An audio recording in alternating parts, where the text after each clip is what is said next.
Dr. Nitin Hardap. He is the guest of honor for this phase 4 of Color Fill Show of Malacca. And we have two things going on at the same time.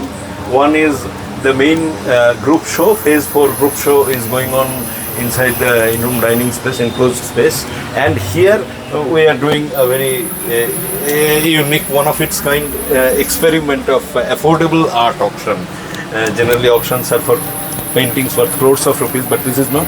This is for paintings by very good artists, very good emerging artists, but the pieces of art that is overflowing in their stock and they cannot carry more canvases, so they want to just sell it, whatever, maybe old works or something. So such works, it's a bidding by people from a minimum price, and then it goes up and sells, and some paintings did sell in the last phase. So here I will request Mr. Hardap. He had seen the exhibition. Yes. Dr. Hardap, he has seen the exhibition. He is a researcher, he is a curator, and also somebody very important from Maharashtra Kala Center. From the heartland of culture and art of Maharashtra, it's Pune. So I would request him to say a few words about how you find this arrangement. First of all, thank you for inviting me, Mr. Bakshi, and all artists participating. So congratulations to you. Your painter itself is a great thing, and I particularly like the way here in Malacca it is going from last 8 years. Mr. Bakshi is taking trouble to put it in a different way, experimenting a lot with different artists, collaborating, and it is not a matter of what outcome is coming or what, but I think this activity is going is a great thing, I believe, and people are painting. So when Tayyab's work sold, say that time kuch 6 crore or something, he said ki money or no money, all painter will paint. That is the end of the day. Fact. So here I am saying all painters are painting. That is a great thing, and I am happy for that. So I once again congratulate you for the same. Thank you. Thank you. And now I request you people to say something in a sense. Just Alka is standing next to me. Yes. As you said that we had started 8 years ago, but Malacca has been exhibiting for past probably 30 years. 30 years. But we started. Abruptly, I am an engineer, mechanical engineer, not a professionally taught artist really, but I love this field, etc. So many artists started exhibiting with us. I know. Out of that, interesting one quickly I'll say, Alka participated the first exhibition of her life, I guess, with us. Now how? I don't look at resume. I found her abstracts very interesting. I exhibited, and then I asked her that how come you landed at abstract directly? It's usually it takes a stage of process, probably abstract artist to land up. She said something not very, I couldn't grasp it anyway, but I understood it's coming from inside, very spontaneous. But today I see some paintings he exhibited is an abstract landscape. It's an abstract, so she had a starting point, as usual, like most abstract artists, from abstract landscape. That's a journey. So please say something about your inspiration, why you paint this way. Yeah, like you said, I started my first exhibition with Sekat. That was September 23, 3 years back, almost 3 years back to the day. And that was the first time I had shown my paintings to somebody who knows what painting is, and you were my first professional critique actually. So it was very, encouraging to me, your words and the way you have encouraged me last 3 years. And I sort of look at you as my mentor, because I bounce off ideas with you, and we have done many things together here. So, and this is another experiment we are doing right now. So these paintings which I am displaying right now here are from the earliest 6 months or 1 year, that was 2022. But that time also they were abstracts for me because and intuitive, because I was not looking at some inspiration. They were all coming at one point. They were all architectural buildings coming out of me. Then landscapes. I think everyone's is that's obvious choice. But it is, yes. You were asking me how I did this when I professionally decided to. It was just.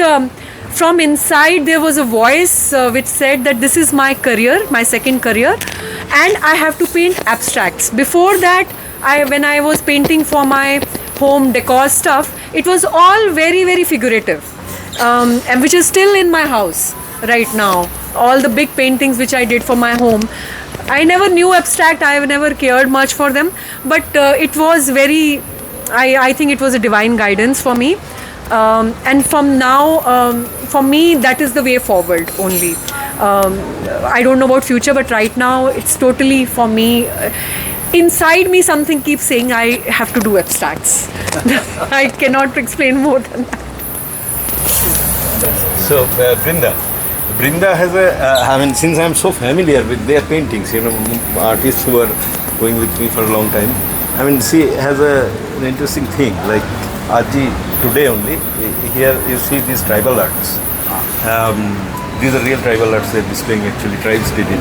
So, I personally feel that tribal art is tribal art only when a tribe does it. Yeah. If somebody else doing it from the town, the So spirit that is gone, yes. form is there. Right. So, I initially couple of tribal arts kind of thing of Brinda I saw, and then I found she did exactly that she blended tribal art forms with something else he was representing. Actually, you don't see it here. Yeah. These are not the reflection of her painting. That's very strange blending of the thing. That makes, which is unique actually. So please say something. So, just like Alka said, my journey also has begun with Saikaji only, and I started displaying my paintings professionally in Malacca.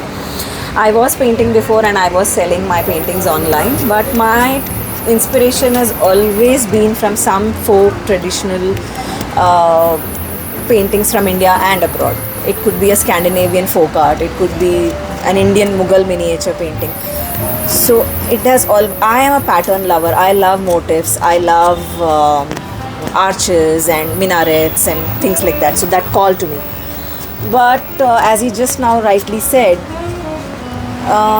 if I'm from the Gond community or I'm from the Warli community, then I can emphatically say that I'm propagating that art and I'm putting it forward.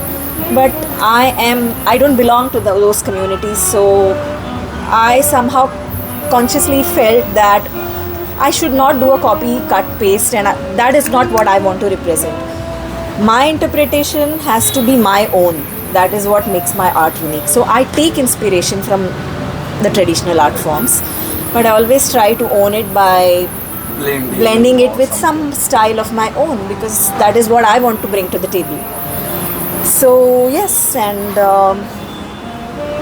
it's been a good journey. It's been a very satisfying journey. Whether you have a sale or not, that comes secondary.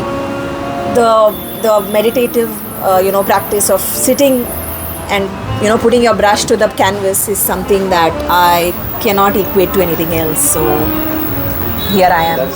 Yeah. So I'm just very thankful to him, because again, as she said, he's been very vocal. He's been about the kind of art I do, or he's given me that platform. So he was also the first person with whom we exhibited. So I place him in high regards, and if there's anything like that, if he's putting together, I would love to be a part of it. So yeah, so thanks to him. Thank you. Thank you. Yeah, Ankit. Ankit. Okay, so I somehow got to know about Sakeji, and he's doing an exhibition in Malacca, and this is my first exhibition in Malacca. And when I contacted him, he was very kind to say that okay, I can accommodate you to. You can come and you can exhibit your. Stand me here. Stand me here. But he was kind enough to actually let me exhibit my work. I like his painting. I generally work with Zen Sumi style of painting, mixing it with Indianness. So it's generally you see West mixing with East. I mix East and East. so that's what I experiment with my painting, and I'm looking for a good long-term collaboration with Saket ji, and let's see how it goes. Thank you so much for letting us exhibit. No, we are glad that we came across you. I mean, these are very soothingly minimalistic pieces of art that is more like Zen art. Yeah, but still watercolor. Yeah. And Yes. I request I like Rishi to- to like to listen. Let us hear why you do all that. So basically, what I do is I put all my negative emotions, everything which I'm like, wherever I'm confused, I put it on a paper. So the paintings you see, I feel multiple things, and I try to put it on one place.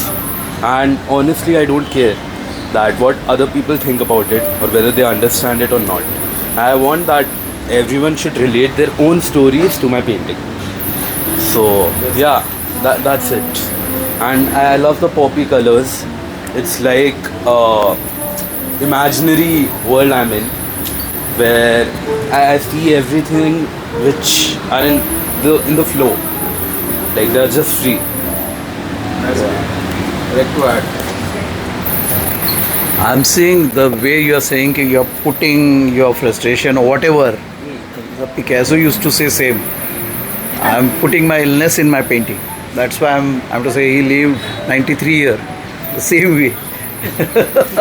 That's great, and I like the vibration and the way it is very brilliant, you know. It's different. That's a great visual language, I believe. I congratulate you for that. Thank you. Yes, give it to me.